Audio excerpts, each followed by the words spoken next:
Boa noite, pessoal. Boa noite com muita alegria. Glória a Deus. Povo abençoado, sejam todos muito bem-vindos. Começa agora a luz da palavra.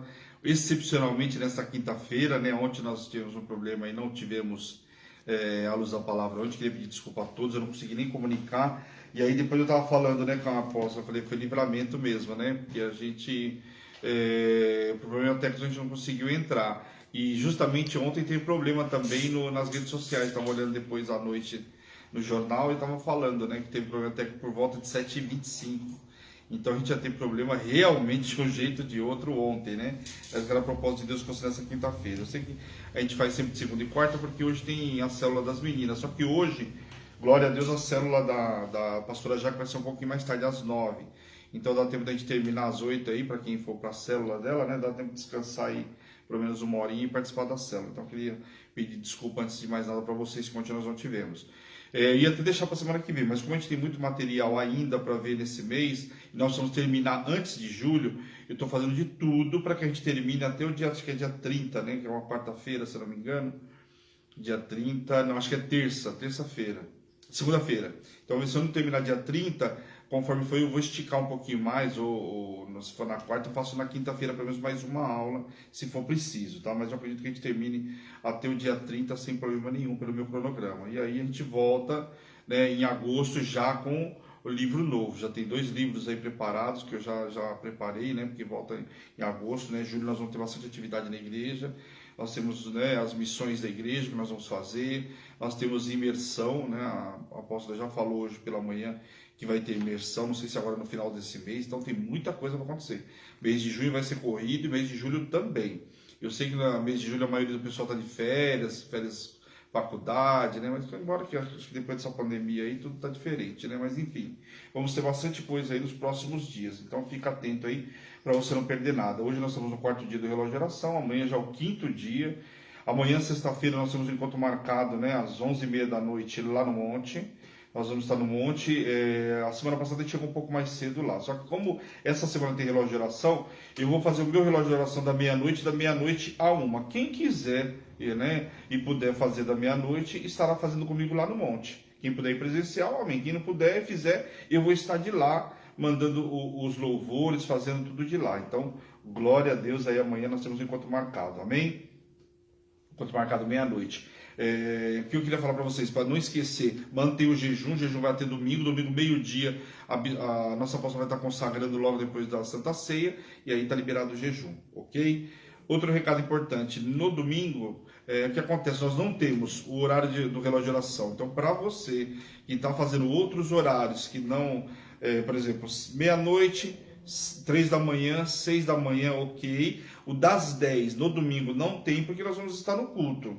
Aí depois tem o do meio-dia com o encerramento meio-dia. Vai acabar 1h, a nossa apóstola já faz o encerramento. Então não tem o das 15 horas no domingo, não tem o das 18, não tem o das 22. Então, para você que costuma fazer esses horários, no domingo faça ao meio-dia pelo menos, né? Faz o encerramento com... Normalmente a gente tem convidado para todo mundo participar do encerramento ao meio-dia no domingo. Eu faço 6 horas da manhã. Faz de novo ao meio-dia, não tem problema nenhum. Faz lá o encerramento. Então a gente já sai do culto e entra no relógio de oração do meio-dia. Ok? Recado dado. Não esqueça de compartilhar, não esqueça de baixar o aplicativo da rádio. Lembrando que nós temos o aplicativo da TV. Leve, não consome espaço, memória também super tranquilo, porque se você ficar na rádio, né, vai consumir bem pouco, porque é só o áudio. Se for para a TV, consome um pouco mais. Mas você tem um aplicativo aí no seu celular. Lembrando que isso para o sistema Android, tá? Quem não tem sistema Android, né, o iPhone, o iOS aí, tem que entrar lá, www, Rádio Hebron, né, não tem jeito, tá bom? Glória a Deus. Telefone da igreja, 11 970 13 8161. Quer falar conosco, chama no WhatsApp. Quem tiver os nossos particulares, fica à vontade, mas quem não tiver, chama no WhatsApp da igreja, o primeiro contato aí para a gente estar falando com vocês, ok? Pedidos de oração, coloca aí. O apóstolo está sempre anotando, está aqui comigo, ele anota. E a gente sempre no dia seguinte ora no programa da apóstola, a Alimento Diário, amanhã cedo, ok? Amanhã é o último dia da semana, não pode perder, o programa amanhã vai estar, sensacional. Palavra da sexta-feira, uma palavra poderosa, eu já sei qual é. Então, assim, uma palavra poderosa. Então, eu quero convidar vocês a estar lá. Olha, eu apaguei tudo aqui. O que eu fiz aqui? Vamos lá. Querer fazer arte, né? Fala sério. Abra a Bíblia de vocês em Ezequiel, capítulo 24. Amém. A gente viu até o 23 na segunda-feira. Eu voltei um pouquinho, expliquei algumas coisas importantes do capítulo 20. Espero que todos tenham participado ou na segunda ou na quarta anterior, porque eu falei sobre informações importantes sobre o Egito. Então, se você perdeu, hoje eu não vou repetir de novo. Você volta lá e assiste o programa de segunda ou de quarta-feira passada. Ok? Vai falar um pouco sobre o Egito. Então, eu sempre falo o seguinte: as escrituras nós temos que ter, é uma preciosidade. E cada livro, você vai ver que ele está ligado com outra situação. E tem livros, por exemplo, como eu dei já exemplo lá, no final, né, do Novo Testamento, que dá informações de algo que aconteceu no Novo Testamento, no Velho Testamento. Então, as escrituras elas vão se juntando. Então, a gente tem que fazer o quê? Prestar atenção nos detalhes. Ali o Senhor vai esclarecendo todas as coisas. Ok? Amém? Então, vamos lá, capítulo 24. Vamos ler versículo 1 e 2, aí a parábola da panela, que diz assim: Veio a mim a palavra do Senhor, em 9º ano, no 10º mês, aos 10 dias do mês, dizendo: Filho do homem, escreve o nome deste dia, deste mesmo dia, porque o rei da Babilônia se atira contra Jerusalém neste dia. Então aqui já está dando uma informação fatídica aqui, né, para anotar aquele dia, um dia importante, porque neste dia, como está relatado aqui, Nabucodonosor, ou seja, a Babilônia, invade Jerusalém. Então você vê, nós não podemos esquecer, e isso é importante, eu vou frisar bastante, por quê? Porque isso aqui é fácil a gente esquecer. Primeiro, Ezequiel, né, o profeta Ezequiel está na Babilônia, nas primeiras deportações ele foi, está ministrando o povo, falando ao povo aquilo que está acontecendo em Jerusalém. Lembra que o Senhor levou ele em espírito até lá e mostrou tudo o que estava acontecendo, o que iria acontecer? Ok, o profeta Jeremias não, o profeta Jeremias não foi para a Babilônia, estava alertando o povo para que o povo retrocedesse, pegasse o caminho do arrependimento e não fosse desobediência, aceitasse ir para a Babilônia como era a ordem do Senhor, e não recorresse ao Egito. Ok? Então isso vai ficar claro. E aqui o profeta chegou o momento agora do quê? Dos acontecimentos em Jerusalém. Lembrando que ele estava falando sobre aquilo que iria acontecer em Jerusalém. Ok? Então Ezequiel foi ordenado a escrever o nome desse dia, uma data que seria ali em 588, quer dizer, já próximo do acontecimento que foi em 586.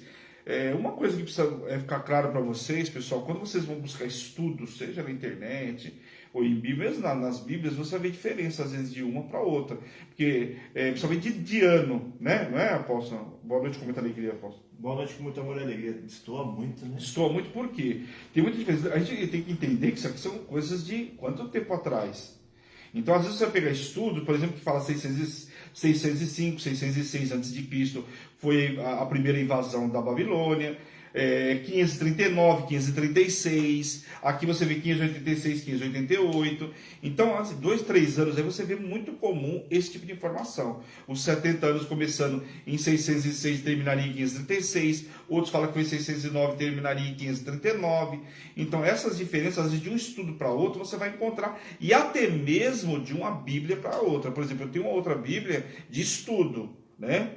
Desse tamanho, dessa idade. Lá tem o hebraico, né? E tem também o aramaico. Então lá eu tenho todas as traduções. E o que acontece? Lá você vê que lá o estudo muitas vezes não bate com o que está aqui. Por quê? Porque às vezes o que usou de material de referência, agora assim, o ano em si, pessoal, para a gente hoje, teoricamente não vai fazer, né, não vai fazer toda a diferença, né? Eu acho que para quem quer estudar cronologia, top.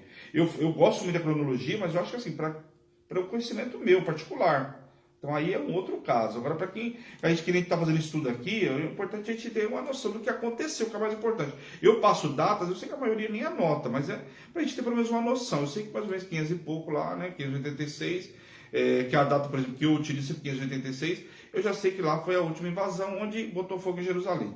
Ponto. Né? Então aquilo para mim está gravado. O que eu preciso saber? O cativeiro assírio, então tem lá, começou em 722. Então o que acontece? O cativeiro babilônico começou em 605, 606. Então eu tenho essas duas datas mais ou menos em mente. Então o restante, a primeira invasão, a segunda, eu acho que aí a gente tem que, o importante a gente saber o quê? Que houve mais de uma invasão. Ou seja, levou primeiro Daniel, lembra? Levou a Nata, depois no segundo momento, depois no terceiro momento. Então essas informações nós precisamos saber. Por exemplo, nós vamos ver Daniel em agosto, Aí Daniel já é um outro detalhe, porque ele traz muitas datas e muitas outras informações, porque trata-se de reinos que viriam.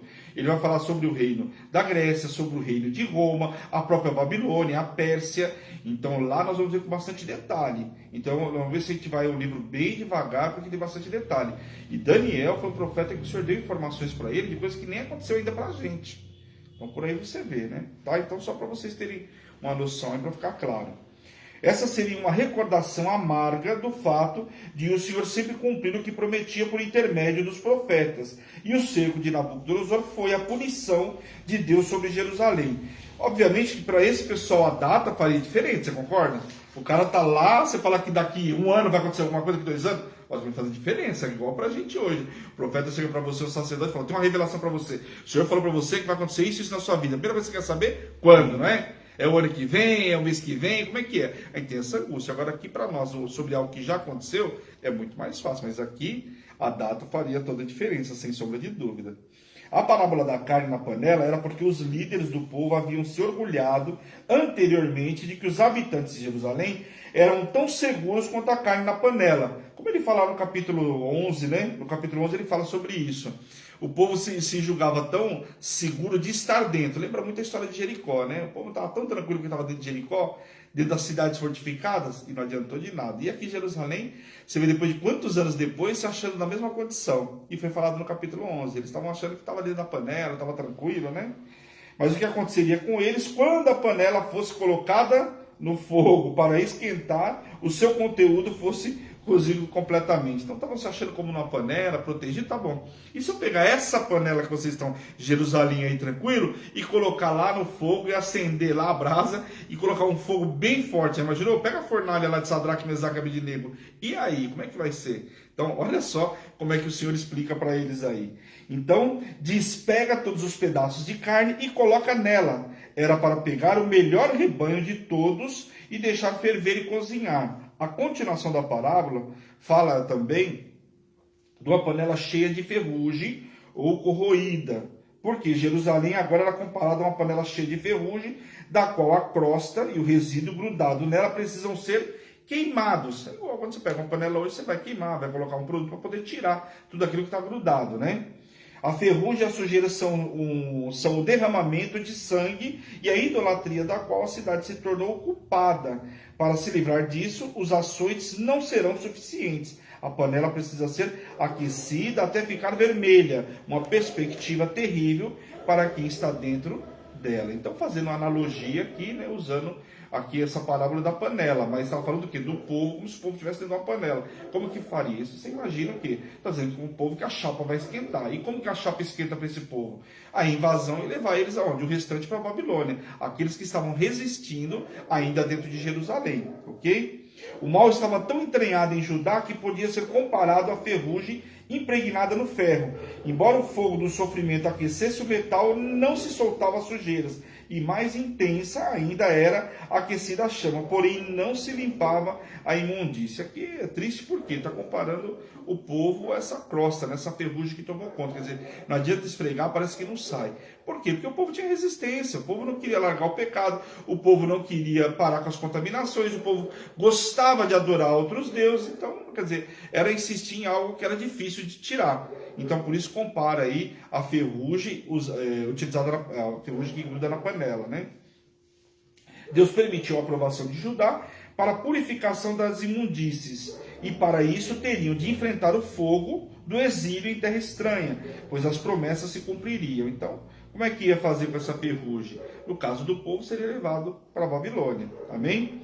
Deus havia tolerado muita coisa, porém agora não poderia mais se calar diante de tamanhas abominações, e por isso os entregou nas mãos dos seus adversários. Então, chega, né? O Senhor permitiu, o Senhor aceitou por muito tempo. Isso a gente tem que pegar uma passagem dessa, por exemplo, ministrada no domingo, e refletir. Até quando o Senhor vai permitir algumas abominações, né? Algumas imundícies, né? Algumas coisas que a gente faz que não agrada ao Senhor. Vai permitir, ele vai te mandar um alerta, 1, 2, 3, vai chegar uma hora, que aí o Senhor vai fazer o quê? Aí ele tira de cena e ele vai tratar no particular. E muitas das vezes, o que para a gente é difícil de aceitar é esse tratamento no particular. Porque para alguns é levado para o deserto, para alguns é tirado alguma coisa. E aí tem várias opções. E agora nós vamos ver algo que acontece com esse profeta, muito triste, que muitas pessoas já devem ter ouvido essa passagem aqui, que é a viuvez de Ezequiel, muito falada sobre a viuvez dele, porque você vai ver como que o Senhor chama a delícia dos olhos dele. Presta atenção. Vamos ler o versículo 14, do 15 ao 17, aí, que diz assim: Veio a mim a palavra do Senhor dizendo: Filho do homem, eis que as súbitas, ou seja, para ontem, você menos esperar, tirarei a delícia dos teus olhos, mas não lamentarás, nem chorarás, nem te correrão as lágrimas. Geme em silêncio e não faças lamentações pelos mortos. Prende o teu turbante, mete as tuas sandálias nos pés, e não cubras os bigodes, e não comas o pão que te mandam. Então, olha só o que o Senhor está falando para ele. É complicado, né? O Senhor chega no profeta e fala: vou tirar a tua esposa. Já imaginou a delícia dos olhos dele? Que era a esposa dele. E o Senhor fala o quê? Vai tirar ela súbita. Quer dizer, quando amanhã ela já não acorda, já morreu, acabou. E tem mais, olha, a situação é tão grave aqui do povo, que você não vai parar para chorar. E você quer situação melhor? A gente já viu várias vezes, o Senhor fala que deixa os mortos que cuidam dos mortos. Já viu essa passagem? Pois é, só que, poxa, aqui nós estamos falando, não era qualquer pessoa, né? Então a gente sabe que o sacerdote naquela época, eles só iam, tocar no morto se fosse realmente um parente. É um primo do primo do primo, morreu, acabou, o morto que cuida do morto, tinha que cuidar dos vivos. Isso é um fato, coisa que para os dias de hoje, para a gente, por exemplo, é difícil de entender essa situação, logicamente, A gente é apegado de uma forma, a pessoa gruda lá no morto lá e não deixa nem fechar o caixão. Por quê? A gente às vezes não consegue entender as escrituras, porque é difícil. Só que o sacerdote naquela época, ele tinha que obedecer, não obedecer senão para ver. E aqui o Senhor fala, além de tudo, para que ele não chorasse, não lamentasse a morte da esposa. Fala sério, difícil, hein? O profeta Ezequiel viveu na carne a dor da perda, onde o desejo dos olhos dele seria tirado, que era a esposa. O que o Senhor está mostrando aqui para o profeta? Nós vimos lá com Oséias. Oséias não foi assim? O Senhor não falou para ele casar com a mulher da prostituição? Você vai sentir a dor que eu estou sentindo. Você vai entender. Muita gente não consegue entender o que está passando, o que está acontecendo no mundo. E aí o Senhor falou para ele: casa com a prostituição, vai ver. Não é duro? Você dá tudo para a pessoa e a pessoa não é... a mulher vai buscar o prazer na rua, sendo que ela tinha tudo dentro de casa. É o que o Senhor estava mostrando naquela passagem para Oséias, mostrando o quê? O Senhor dava tudo para o povo, mas o povo não queria, preferia buscar as coisas no mundo, ia buscar de outros deuses. Palavra dura ali. E aqui com o profeta Ezequiel, o que ele está mostrando? É assim, você faz tudo para a pessoa e daqui a pouco, quando você vira os olhos, cadê? Não é assim a passagem? A passagem está explicando exatamente isso. E muitas das vezes o nosso relacionamento com o Senhor é assim: o Senhor faz. Aí, belo do dia, a gente vira as costas para o Senhor e esquece tudo que o Senhor fez, É duro. A ordem solene de Deus era não lamentarás, nem chorarás, talvez seja uma das mais difíceis já proclamadas a um de seus servos. Eu acho que foi uma das coisas mais difíceis pedidas aqui para os profetas. Olha aqui, a gente sabe que o Senhor pediu várias coisas para vários profetas, como pediu para Moisés e vários outros, para Elias, Eliseu, foram tarefas difíceis para muitos, Ananias, para ir lá falar com Paulo, sabendo quem era Paulo, que inspirava a morte.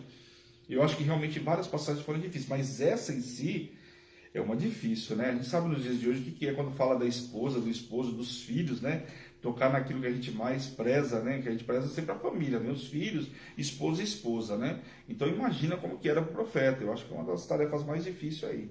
A imagem de dor da esposa de Ezequiel e o fato de o profeta não poder lamentar essa perda ilustram o sofrimento divino do Senhor da morte de sua esposa, nesse caso Jerusalém. Então, você está vendo como é que o Senhor está mostrando a mesma coisa com o profeta Oséias? Aqui, o que era? Jerusalém, o Senhor não tinha tempo de chorar, porque tinha que corrigir o povo. Era mais ou menos o que o Senhor estava falando. O que Ezequiel tinha que fazer? Ele tinha que cuidar do povo, não adianta chorar, aquele já foi. Vamos tratar daqueles que ficaram. Mais ou menos isso. A sua impossibilidade de lamentar, porque a nação merecia o quê? Merecia o castigo. Então, eles estavam merecendo o quê? O castigo. Por isso, muitos morreram, Por quê? Porque não aceitaram ouvir a voz do Senhor, não aceitaram a direção do Senhor. Ezequiel foi chamado por Deus para ser um sinal aos exilados, demonstrando que eles deveriam fazer em sua reação à morte, ou seja, em reação à destruição que estava acontecendo em Jerusalém, de seu desejo e de deleite, de sua nação e sua capital. O que Ezequiel foi ordenado a aceitar e fazer ilustra o grau de sacrifício pessoal e o afastamento da vida comum que o ministério profético geralmente demanda. Então você vê que ser sacerdote na casa do Senhor, ser profeta, as pessoas acham que é fácil. O profeta tem uma vida tranquila. A primeira ilusão que as pessoas têm é que vive bem, não trabalha, né? Que não trabalha, vive da obra, é uma maravilha. Essa é a imagem que as pessoas normalmente têm no mundo aí. Eu confesso que eu também tinha essa imagem. O pastor ganha bem, vive na igreja. Então, sempre quando a gente olha o pastor, a gente olha para as igrejas grandes, né? Não olha para a pequenininha, né? Onde você vê que a igreja lá muitas vezes fecha no vermelho, porque não tem condição de pagar a arrecadação da igreja, não dá para pagar nenhum aluguel. Estou errado, apóstolo? Não. Isso é muito comum nas igrejas pequenas. E aí você pega as igrejas grandes, não que ela não tem dificuldade, ela também tem, porque os projetos também são grandes. Mas sempre a gente imagina que, pastor da igreja tá lá, tá bonito, deve botar lá seus tantos no bolso, ganha bem, trabalha pouco, não sabe, né? Não é só enquanto o cara tá lá no altar. E o trabalho interno? O trabalho interno demanda, as vidas demandam ser cuidadas, serem acompanhadas, não tem horário, não tem noite, não tem dia. O pastor não é assim que fala assim, igual o médico fala, eu só pego no plantão, amanhã às 8 da manhã, você passa aqui que eu vou orar por você. Não tem como, né? Então, assim, as pessoas não têm noção. Ezequiel, olha aqui, tudo que Ezequiel está passando, não era para qualquer um. Você acha que a vida dele era fácil? Você acha que ele não trocaria se ele pudesse como qualquer um outro? Eu vou trocar essa vida, vou ficar lá tranquilinho com a minha esposa, tudo bonitinho, vou passar por isso? Presta atenção, a vida de sacerdote não é fácil não, viu? Um longo período de luto era a reação normal à morte de um ente querido no Antigo Oriente Médio, coisa que ele não pôde fazer. Então aquilo que era comum naquela época para ele não foi. Ele deveria usar o turbante, mas não cobrir a metade da face, como era costume nessa ocasião. Então ele não ia demonstrar que ele estava de luto. Então o cara perde a esposa. Naquela época, lembra quando o cara sentia dor de alguma coisa, rasgava as vestes? Lembra lá de... se vestia da Mordecai, lembra que chegou a informação para Esther?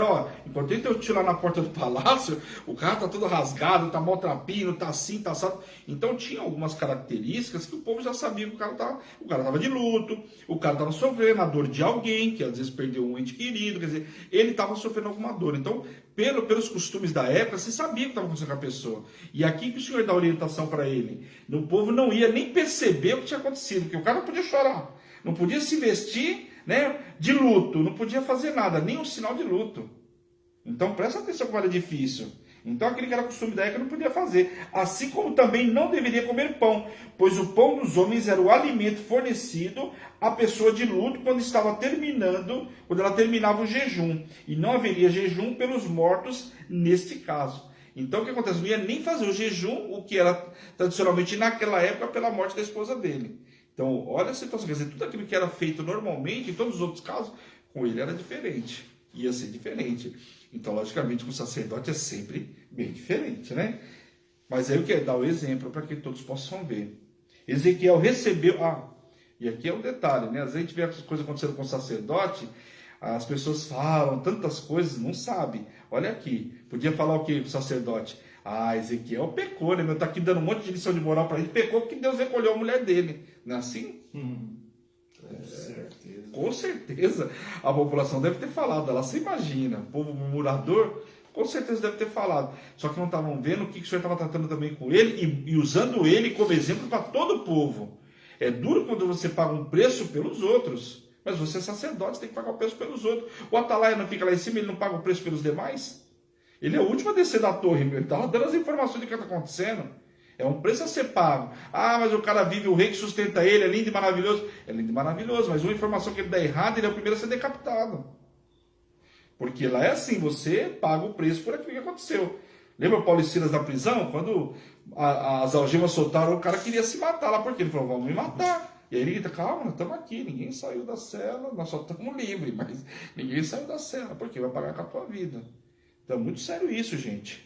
Então Ezequiel recebeu essa ordem divina e lhe foi particularmente difícil. Ele comunicou de modo fiel a revelação do Senhor ao povo. Sua obediência absoluta das ordenanças mais rigorosas de Deus contrastava com a desobediência de seus conterrâneos. Então, quer dizer, ele estava fazendo aqui, passando exatamente aquilo que Deus estava fazendo, e ele estava mostrando a obediência dele em função disso. Quer dizer, o povo era desobediente, perto daquilo que ele estava sendo obrigado não, aquilo que ele estava obedecendo. Fala sério, o povo desobedecendo por coisas banais, o cara que obedecendo uma situação com a esposa dele. Presta atenção. O Senhor ainda ordena ao profeta que não diga ao povo o que ele estava fazendo. A obediência a Deus exigia atitudes incomuns e a curiosidade do povo a respeito dos motivos de tal comportamento incomum para que deveria estar de luto. Quer dizer, ele não explicava o motivo dele estar daquele jeito. Então, você imagina a agonia do povo. Meu, o cara perdeu a mulher, mas não está de luto. Não... Você imagina como é que ficou a cabeça do povo. E o Senhor deixa claro para ele que não era para explicar para ninguém. Calma um pouquinho aí.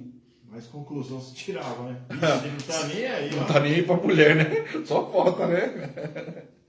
Os israelitas tinham muito orgulho do templo e em vez de vê-lo como um local de adoração a Deus, como a casa do Senhor, né? No caso, o meu santuário, o santuário de Deus, o povo se envaidecia da construção como símbolo de sua importância como nação. Portanto, Deus profanaria o templo, permitindo que os babilônicos capturassem a cidade e destruíssem a edificação. Então, quer dizer, aquilo que eles tinham lá como amuleto, você fala, só sirvo como amuleto para vocês? Então tá bom. Então eu vou lá e vou destruir tudo. Foi o que o Senhor fez ali.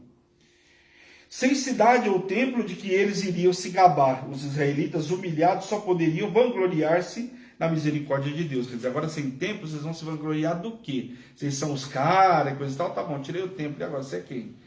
Nos dias de hoje, você é o cara, tá bom, você é soberbo, você pisa em cima de todo mundo. Então é o seguinte, vou tirar aí tua condição financeira, agora eu quero ver onde vai parar a tua soberba sem nada. Depender dos outros, querido, com soberba, nesse mundão hoje, com soberba depender dos outros, desculpa, você vai ficar dependendo, você não vai ter quem te ajude, a não ser que você encontre o servo de Deus, que no amor, apesar da soberba, no amor entende que você precisa ser tratado. É muito difícil. Os israelitas deveriam reagir à morte da nação como Ezequiel havia sido ordenado e aportar-se quando sua esposa morreu. Eles não poderiam lamentar a perda. O propósito da punição é demonstrar novamente, sabereis que eu sou o Senhor. Então aqui que o povo tinha que fazer? Fazer igual Ezequiel estava fazendo. Presta atenção aonde foi parar toda a história de Ezequiel. Ezequiel não explicou nada, mas agora o que eles tinham que fazer igual a Ezequiel. Não é para chorar que o templo caiu, vida que segue, continua a vida. Para, porque vocês tinham por amuleto, não vão chorar por algo que vocês tinham apenas como amuleto. Então, tá entendendo a história de Ezequiel, onde ela vai se fechando? Aqui o povo tinha que fazer a mesma coisa, não vai chorar por algo. Vocês estão chorando, sendo que na hora que vocês tiveram que tinha que cuidar de Jerusalém, tinham que obedecer, tinham que fazer tudo isso, não fizeram. E agora querem chorar porque perderam o amuleto? As provações induziram os israelitas a depender do Senhor e saber que Ele é santo. Quando Jerusalém sucumbisse, Deus provaria ser digno de confiança e justo, e demonstraria que Ezequiel era realmente seu profeta. Quer dizer, agora vocês vão entender que eu realmente sou profeta de Deus, né? Vocês vão entender que o Senhor é o Senhor, porque aquilo que Ele prometeu, Ele disse que ia fazer e Ele o fez. Aí sim, né? Vamos ler o versículo 26 e 27. Nesse dia virá ter contigo algum que escapar para te dar notícias pessoalmente. Olha só, sempre o Senhor deixa um escapar para dar notícia, né? Nesse dia, abrir-se-á a tua boca para com aquele que escapar, falarás e já não ficarás mudo. Assim lhes servirás de sinal e saberão que eu sou o Senhor.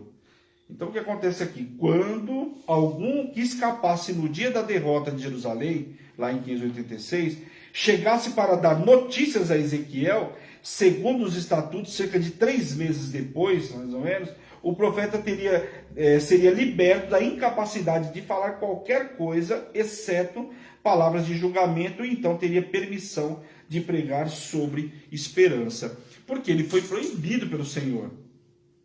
Algumas coisas, o profeta Ezequiel foi proibido de falar. Você vê que teve vezes que o Senhor falou também com Jeremias, olha, nem clama mais para esse povo. A sentença já foi dada. E o profeta fala que ele ficou mudo por alguns tempos. O Senhor não permitia que ele falasse. E você vê que ele usa muitas vezes o quê? Desenhar no chão. Lembra? Nós vimos na semana passada. Desenhava no chão e ia mostrando para o povo tais situações. Então, em alguns momentos, o Senhor nem permitiu que ele falasse. Muitas profecias teriam sido levadas por gestos, apesar de o profeta não ter ficado de todo mudo, já que Deus lhe garantiu a capacidade vocal apenas para emitir suas profecias, como a gente viu lá no capítulo 3. Então acontece, o Senhor permitiu que ele falasse apenas o que o Senhor determinou. Caso contrário, então ele ficou mudo por completo, mas só falava quando o Senhor determinava aquilo que o Senhor determinava. Então, muito punk, né, meu? Vamos lá, capítulo 25, profecia contra Amon. Agora começa a vir algumas profecias contra alguns povos que eram inimigos do povo de Deus.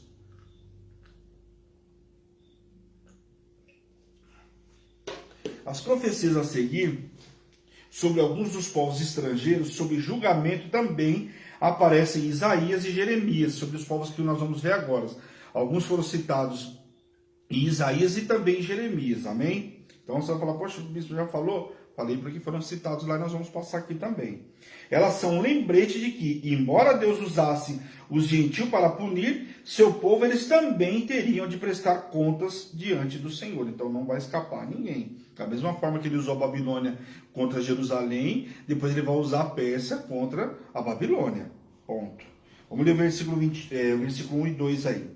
Veio a mim a palavra do Senhor dizendo, filho do homem, volve o rosto contra os filhos de Amon e profetiza contra eles. Agora vai começar a profetizar contra essas cidades. Então aqui primeiro são aqui, o povo de Amon. Amon, eles eram vizinhos de Israel e de Judá, e sempre colaboraram juntamente com Moabe e Edom, povos também inimigos. Lembra que Edom são os edomitas lá, que vêm de Esaú. Com qualquer invasão aos israelitas, eles diziam bem feito. Então, quer dizer, um povo que não só ia junto com outros povos contra Jerusalém, sempre que vinha alguma guerra contra Jerusalém, eles iam juntos, se aproveitavam da situação. E quando acontecia alguma coisa, falavam bem feito. Então, tá aí a profecia agora para eles. Os registros históricos mencionam que 5 anos depois da destruição de Jerusalém, Nabucodonosor eliminou Amon e Moabe, deixando seu território como pasto para os camelos dos beduínos e os filhos do Oriente, que o Senhor diz que entregaria. O Senhor fala que entregaria eles aos filhos do Oriente, são justamente esses aí. Aí fica a cargo dos beduínos, quer dizer, o Senhor vai fazer, um arrastão lá e vai eliminar eles ali também. Os amonitas se regozijaram ao ver a destruição de Jerusalém e de seu templo, portanto também seriam punidos. Eles deixaram de existir como povo. Então aqui eles se divertiram às custas de Jerusalém, vendo Jerusalém ser destruída, falaram bem feito novamente, depois 5 anos depois chegou o castigo. Então a gente sempre fala que às vezes a gente fica revoltado, nervoso, parece que Deus não está vendo aquela injustiça. É duro, né? Você passa por uma situação, às vezes, que no teu entender de vergonha, e você fala, pô, parece que Deus não está vendo a vergonha que eu estou passando. Deus está vendo todas as coisas. Quem te justifica não é o Senhor. Só que não é que não aconteceu no dia seguinte aquilo que você queria, que não vai acontecer. Aqui gritaram bem feito, falaram várias vezes bem feito do povo de Deus. Só que quando que veio a sentença contra eles? Veio após 5 anos. Então, às vezes, você deixa Deus, né, te justificar, deixa Deus fazer descansa teu coração. Amém? Profecia agora contra Moabe. Moabe se localizava ao sul de Amon, a leste do Mar Morto. Do Mar Morto, os moabitas se originaram de um relacionamento incestuoso entre Ló e sua filha primogênita. Aí vocês lembram lá de Gênesis 19, né, que Ló perde a esposa, vira estátua de sal, estão lembrados? E aí as filhas, né, como não tinham descendência do pai, não tinha como fazer, naquela época tinha que dar descendência. Tinha até uma lei, a lei do levirato, né, o filho lá casou, morreu, não teve filho, o próximo filho casava com a viúva, e ali o primeiro filho gerado era justamente do irmão que morreu, e não dele. Era para dar sequência à linhagem do irmão que morreu. Essa era a lei do levirato. Amém? É muito sério isso aí. Eu expliquei lá, quem pegou comigo aí o comecinho falando sobre a lei, eu ministrei isso. E aí o que acontece? Nesse caso aqui, elas fizeram o quê? Não tinha lei ainda, mas ficaram com o mesmo que não tinha herança. Né? Não tinha linhagem para ser. Não tinha vindo a lei ainda, mas não tinha linhagem. Vai fazer como? Vai acabar que o pai vai morrer, fica eu e você, vamos fazer o quê? E aí elas fizeram o quê? Elas embebedaram o pai, numa noite uma teve relacionamento com o pai lá, e na outra noite a outra filha também. As duas tiveram. Então os moabitas e os amonitas são descendentes justamente de Ló no incesto com as filhas. Está lá em Gênesis capítulo 19, tá bom? Quem tiver dúvida aí. Seir, no caso que é Edom, é mencionado por ser culpada de acusar Israel de portar-se como todas as nações. Essa acusação reflete a interpretação errônea e maliciosa de Moabe e de Edom a respeito da infidelidade de Judá como uma prova de que Deus era impotente. Então, você vê que já são duas cidades, dois povos vinculados, Seir, que é Edom, tanto ele como os amonitas, os moabitas, né, falavam falsas coisas a respeito do povo de Judá, assim como falavam também de Israel. Então chegou o dia da punição para eles aí. O Senhor abriria o lado de Moabe, que é a cidade fronteira, né, uma área extremamente difícil de ser conquistada devido à topografia. Aparentemente o ataque culminaria com a ruína da glória de Moabe, ou seja, de suas cidades fronteiras, como foi citadas. E o que acontece? Você vê, alguns se vangloriavam, como é o caso dos moabitas e alguns povos, por quê? Porque eles eram cidades fronteiras e estavam em lugares altos.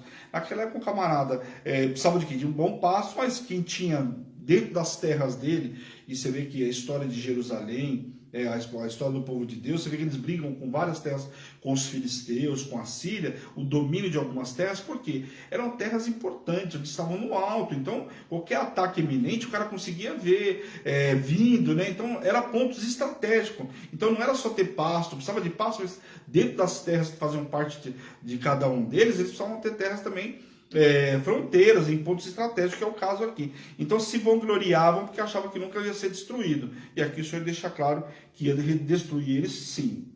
Agora a profecia contra Edom. Edom ficava ao sul de Moabe, os edomitas descendentes de Esaú, como eu falei. As transgressões mais características de Edom era a sua perpétua animosidade, as repetidos atos de violência contra Israel. Então aqui, Edom foi um povo que você vê que os profetas falam muito dos edomitas, por quê? Porque eles tinham tudo, eram irmãos de Israel. Por quê? Porque eram descendentes de Esaú. Esaú irmão de Jacó, Jacó é Israel. Nós somos chamados de Israel de Deus, por quê? Por conta de Jacó. Então esses aqui eram o que mais... Você vê que o Senhor, quando eles passaram pelas terras dos edomitas, o Senhor não permitiu que matasse eles, nem fizesse guerra com eles. Por quê? Por várias vezes o Senhor não permitiu, pediu para preservar. As terras deles não foram tomadas pelo povo de Deus. Por quê? Justamente porque eles eram irmãos. Só que fizeram o quê? Não respeitaram, né, essa aliança que existia ali de sangue entre Esaú e Jacó, né? Assim o Senhor estenderia sua mão sobre eles, e desde Temã até Dedã. Essa localização é desconhecida, mas talvez tenha sido mencionada para descrever a terra de Edom de um extremo ao outro. Então, quando você busca nos estudos, são terras que a gente não consegue identificar. Eu até tenho um livro com todas as cidades aí, o mapa, né? Até em algumas aulas eu trouxe. Eu trouxe, só que acontece, não localizei essa. Então, aqui muito provavelmente o que acontece? São cidades que vão mudando também com o nome, as traduções. Mas aqui qual é o intuito? De mostrar um extremo do outro, tá? Quando ele fala, né, a mesma coisa quando ele fala do Egito, né, ou da Mesopotâmia, ali a Mesopotâmia ficava entre o rio Tigre e o rio Eufrates, onde ficava a Babilônia, então, para dar extremos de um extremo ao outro, tá? Edom havia buscado vingar-se dos israelitas, demonstrando hostilidade para com eles. Quando necessitaram de ajuda, Deus mostraria a Edom sua vingança. Agora, se eu precisar de ajuda, tudo bem, agora então eu vou mandar a ajuda que vocês precisam. E aí vai destruir também os edomitas. Agora a profecia contra a Filístia. Os filisteus ocupavam o sudoeste da Palestina. Ao longo da costa do Mediterrâneo, eles tinham um longo histórico, perpétua inimizade, de constante competição pelo controle de Judá. Então isso a gente lembra lá, né? Já com Saul, começou, lembra Samuel? Foi lá intervir, Saul pede para Samuel orar, porque as guerras com os filisteus eram uma guerra constante. Lá e o livro de Juízes você vai ver que mostra muito essas guerras por posições, né, por terras. E uma das terras que eles muito queriam eram as terras de Judá, né? Então o livro de Juízes aí mostra, e assim como o 1 Samuel e 2 Samuel também. O Senhor estenderia a mão contra os filisteus e eliminaria os queretitas, que eram habitantes do sul da Filístia, que teriam migrado de Factor, uma suposta ilha da Creta. Dois povos que se associavam, talvez por isso, mencionados, mas ambos não escapariam. Então, todos aqueles que se filiavam àqueles povos também pagariam o mesmo preço. Então, toda ali a Filístia seria dizimada. Capítulo 26. Profecia contra Tiro. Outra cidade também, só que aqui é uma cidade portuária, né? O povo fenício também fazia parte ali. Vamos ler o versículo 1 até o 3 aí, que diz assim: No 11º ano, no primeiro dia do mês, veio a mim a palavra do Senhor dizendo: Filho do homem, visto que Tiro disse no tocante a Jerusalém, bem feito, está quebrada a porta dos povos, abriu-se para mim e eu me tornarei rico, e agora que ela está assolada, assim diz o Senhor Deus, eis que eu estou contra ti, ó Tiro, e farei subir contra ti muitas nações, como faz o mar subir suas ondas. Então aqui, tá um povo de Tiro também gritou bem feito, então tá bom, agora vocês vão ver, é bem feito, aquilo está acontecendo em Jerusalém, então se prepara que vocês vão ver o que vai acontecer com vocês aí. E aí ele fala com as ondas do mar, aí são povos estrangeiros que vêm para dominar Tiro. A data estabelecida para as declarações proféticas aqui contra Tiro, o monarca, a cidade de Sidom, foi por volta de 587, ali entre 587 e 586, ou seja, muito próximo da queda ali de Jerusalém. Logo na sequência ali, muito próximo ali, entre uma e outra ali, desse período aí, até um pouquinho antes, pelo que mostra a cronologia aqui, ou seja, ali, sei lá, 6 meses, alguma coisa assim, já caiu eles também por terra. Segundo os estudos, seria março ou abril, se fosse hoje, né? E teria acontecido durante a queda de Jerusalém ou pouco depois. Então, muito próximo ali, como eu falei para vocês. Tiro em competição com Sidom, nós vimos aí essa cidade sendo bastante disputada em 1 Reis, capítulo 16, a gente viu, Isaías também fala sobre ela. Era um importante porto de uma cidade de destaque da Fenícia, atual Líbano. A declaração deles que ficariam ricos com a ruína de Jerusalém materializa a avareza de Tiro, que procurava tomar qualquer riqueza de Jerusalém que pudesse ser encontrada nas ruínas após as conquistas dos babilônicos. Então você vê que eles queriam tirar proveito, né, de um pouco. Eles, a Babilônia saiu, vamos ver o que sobra lá para a gente tentar tirar.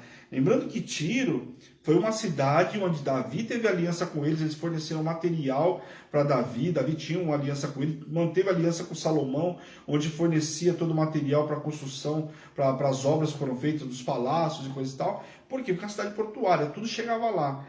E inclusive o livro de Ezequiel, ele mostra a grandeza do comércio, nós vamos ver, do comércio da época.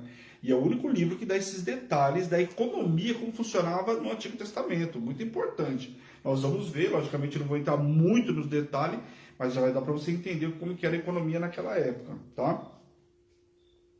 Os exércitos que atacariam Tiro são comparados de maneira apropriada às ondas do mar, porque a cidade de Tiro era uma fortaleza localizada numa ilha, e eles eram originalmente uma pequena ilha rochosa, mas tendo sido fortificada, provou-se sem temor ser julgado impossível de ser conquistada, porém seria saqueada. Então, como era uma ilha, né, se tornaram grandes, portuárias, tudo parava ali, então tinham acesso a negócio, nós vamos ver esses negócios aí, então eles achavam os caras, aqui ninguém faz, aqui ninguém tem como fazer nada, o que não é o que vai acontecer. O cumprimento da profecia a respeito do destino de Tiro começou com um longo cerco contra a cidade estabelecida pelo exército babilônico sob o comando de Nabucodonosor, já em 500, fala que foi entre 580 e 570, o período de estudo seria entre esses 10 anos aí, que governou o império neobabilônico, que é os caldeus, né, entre 605 e 562. A segunda fase teve início com a conquista persa, por volta de 525, seguida pelo último e mais conhecido cerco de 332. Então você vê que foram vários ataques a Tiro, realizado pelos gregos sob o comando de Alexandre, que encerrou o cumprimento das predições desta passagem. Então você vê que é um pouco se achava tão os caras, mas foram acontecendo por vários povos, vários. Você pega alguns estudos, a movimentação que eles fizeram, usavam embarcações até uma do lado da outra para fazer uma ponte de um lado para o outro, além de engenharia naval naquela época. Naval não, né? Porque usaram somente as embarcações, colocando elas, a embarcação ficaria de comprido assim, né? Eles colocaram de lado. Naval, né? É naval, né? Colocaram as embarcações assim, de lado, que seria, né, para fazer uma pista, né? Mas enfim, eles colocaram elas um do lado do outro, colocaram uma madeira por cima para que pudessem passar as carruagens de um lado para o outro. Olha só como que foi. Nós vamos ver com Dário, né? Esse período do grego aí, nós vamos ver depois. Mas olha como que era o exército, como ele foi se transformando ao longo dos anos. Então isso nós estamos vendo esse ataque aqui a tiro que se achava os caras, não foi bem assim. A Grécia foi atacada justamente dessa maneira que eu estou falando para vocês. Se achavam os caras lá, então espera para ver. Evidente que quando diz eu, refere-se a Deus, que mostra o controle soberano do Senhor sobre todas as nações. Alexandre literalmente cumpriu as palavras, destruição dos muros de Tiro, como a gente viu no versículo 4. A profecia, quando seu exército construiu uma estrada suspensa com cerca de 500 metros de comprimento entre a praia e a cidade na ilha. E ele derrubou os muros de defesa para construir esse passadiço. Então, olha aí, 500 metros de comprimento. Para aquela época, gente, uma construção é muita coisa. Então você vê, é igual quando fala dos muros, 100 metros de altura de um muro naquela época. Eu tenho noção do que é 100 metros? É uma. Aí só que você. É um arranha-céu. Só que você pega uma cidade com quantos quilômetros, não é? Jericó fala de 10 metros, mas Jericó dá para você ver que eles não deram uma volta lá em Jericó. Então fala que a cidade, segundo os estudos, ela tinha aproximadamente próximo de 1 quilômetro quadrado, né? De extensão, aí onde eles davam uma volta. Então davam uma volta por dia, o que naquela época também no sol coisa não era fácil, mas enfim, ainda que tivesse um pouco mais. Só que aqui nós estamos falando, para uma obra da construção desse tamanho, não era uma cidade pequena. Fala que quando a Babilônia, quando eles invadiram, quando a Pérsia invadiu a Babilônia, eles estavam entrando aqui no começo, o final lá da cidade, ninguém sabia o que tinha acontecido. Só para vocês terem ideia, o tamanho dessa cidade. Então você imagina essa fortaleza, esses muros e o tamanho dessa cidade. As obras, quando você pega estudos e filmes que mostram aí de escavações, você fica abismado com o que eram essas obras aqui, vocês não têm noção. Os príncipes do mar eram governantes de várias colônias da Fenícia ligado a Tiro. Então quando fala desses príncipes, são vários, porque naquela época, lembra quer ver um que vocês vão lembrar bem? O rei Assuero, não tinha lá 127 províncias? Eram os príncipes ou governantes que ficavam como se fosse o presidente e vários prefeitos aí, só para vocês entenderem, governadores, enfim, tá? Eles se renderiam e se submeteriam ao governo babilônico quando vissem o que ocorreria a Tiro. Por toda a sua causa, por sua causa pasmarão. Então, quando aqueles outros povos vizinhos vissem o que tinha acontecido com Tiro, que se julgava o máximo, todo mundo ia se render à Babilônia, e entender o poder da Babilônia. Então, quer dizer, o cara precisa ver realmente a casa cair para ele poder se render, né? Fala sério. Esses homens lamentariam entoando cânticos após retirarem seus mantos e suas vestes bordadas. Para essas cidades sobrariam covas, mortos, e para que não fosse habitada, indica que a cidade de Tiro deixaria de existir. E você vê que no começo ele começa a falar que viriam como águas, né, como ondas e levar. Porque primeiro se tratava de uma ilha, mas os povos viriam como uma onda. Você vem e vai levar, vai fazer um arrastão e levar toda essa cidade. Então Tiro é uma cidade importante, Sidom, né, capital ali, cidades importantes por quê? Porque eram cidades portuárias e eles sentiam-se essa soberania pelo fato de que ninguém poderia atacar eles. E você vê aqui, a palavra deixa muito claro, e aquilo que quando o Senhor promete, ele vai cumprir. E de fato aconteceu com eles, amém? Então aqui a gente vê até o capítulo 26, capítulo 27, deixa eu ver aqui, tem 5 minutinhos, vou deixar para a gente ver na semana que vem, que eu já abusei de vocês na quinta, né? Semana que vem a gente vê aí no capítulo 27, que também não é muito comprido não, que é a lamentação sobre Tiro. Bom, a gente vai ver, continua a lamentação por tudo que aconteceu. Você vê que todo mundo quer lamentar por Tiro. Por quê? Por conta dessa cidade ser uma cidade influente naquela época, porque tudo que chegava de embarcação chegava por lá. Você vê que as naus, né, que eles falam, as naus eram embarcações daquela época. O que Tiro fazia, nós vamos ver, vou dar só uma pinceladinha, que eu tenho 5 minutos aí, rapidinho. O que eles faziam? Eles negociavam com os povos estrangeiros, então aquilo que você produz lá, você traz aqui, eu troco por outra mercadoria. Então eles iam se municiando de tudo que eles tinham de melhor. Por quê? Produz, sei lá, madeira. Então você vai vir aqui, eu vou te dar um outro produto. Então eles iam trocando. Eu te dou ouro, outro que dá ouro, outro que dá bálsamo, outro que... Então eles faziam esse tipo de troca. Uma cidade que tinha, por exemplo, os caras que eram eram profissionais para a condução das naus, né, das embarcações, para cuidar de convés, de tudo isso, fazia a mesma coisa, cedia esses homens.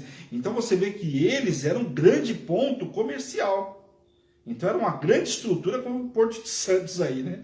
Embarcação de tudo quanto é lado e ali vira um comércio. Então eu falo até que quando você pega pelos estudos, tem a impressão que eles tinham aqueles grandes galpões lá, você chegava e ia armazenando lá e ali ele ia negociando. Por isso eles tinham esse poderio e se achavam tão os caras, né?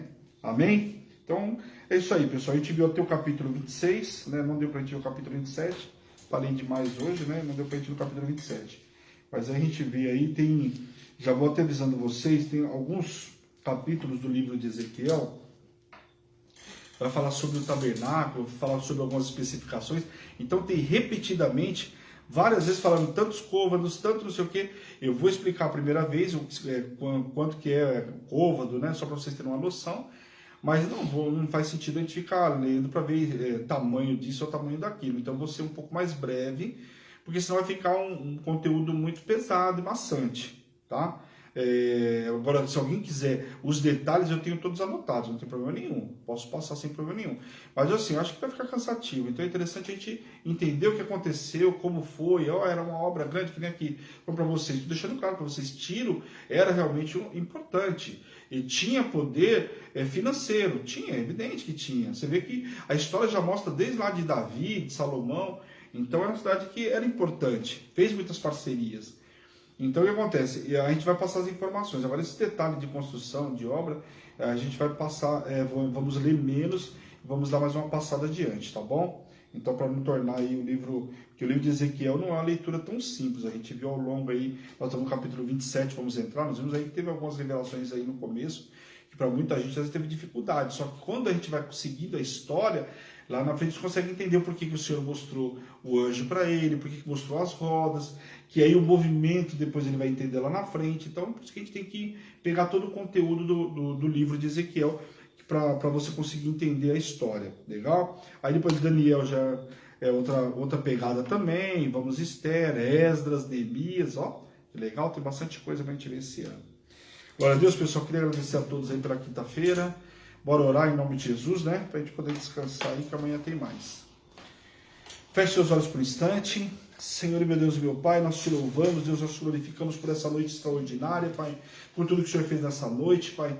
Quero te pedir, Senhor, onde chegar o som da minha voz, que o Senhor toque, cure, liberte, restaure e avive, Pai, pelo poder do nome de Jesus, Pai. Abra o entendimento dos teus servos, que essa ministração de hoje fique cravada no interior de cada um, que eles possam compartilhar, Pai, que essa palavra venha chegar, esse estudo venha chegar aos quatro cantos dessa terra, Deus, em nome de Jesus. Use os teus servos como instrumento, Deus, em nome de Jesus. A tua palavra diz que a gente peca por falta de conhecimento, mas a partir de hoje, Pai, o conhecimento nós temos adquirido que o Senhor tem nos fornecido, Pai. Quero te louvar, te agradecer por tudo que o Senhor fez nesse programa de hoje, Pai, e que toda a honra, toda a glória seja dada a Ti, Pai, em nome de Jesus. Amém. Amém, queridos? Que Deus abençoe vocês. Essa é a Hebron, Igreja Apostólica Internacional, a minha terra prometida, a sua terra prometida, a igreja que te ama e te faz feliz todos os dias em aliança. Amém? Fica na paz do Senhor. Amanhã às 7 horas temos encontro marcado, Alimento Diário das Nações. Um grande beijo. Tchau, tchau.